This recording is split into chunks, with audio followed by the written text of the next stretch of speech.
आवा टंगरी उठाई के घघरी ओही जे हमरा नीस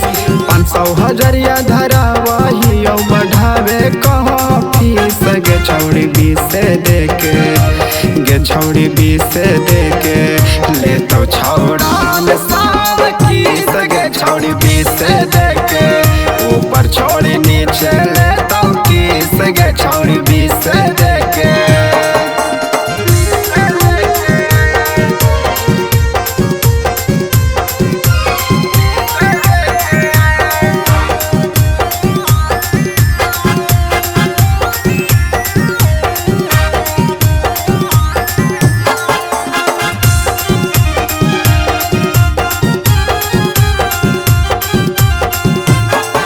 आगे ऊपर से देखे में चिकन लगा हो सामान गे जहाँ जा होते कई गो कैले होने मान गे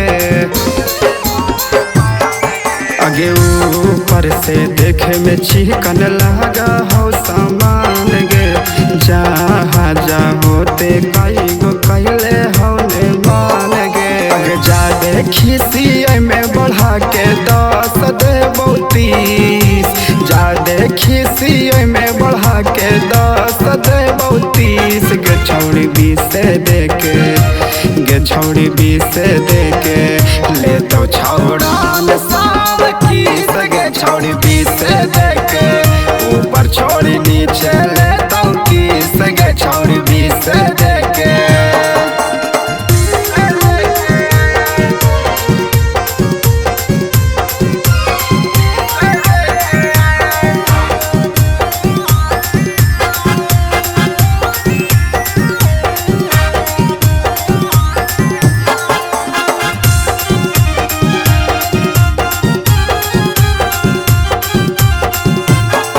आगे ठीक से असटे जावा पर होइत ना होली लागे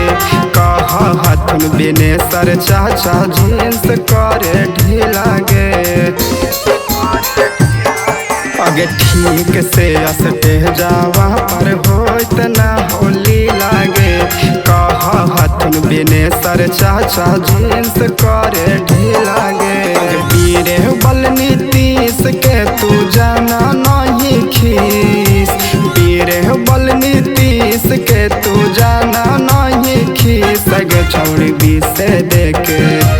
गे छौड़ी 20 देके ले तो छौड़ा में साव किस गे छौड़ी 20 देके ऊपर छोड़ी नीचे ले तो किस गे छौड़ी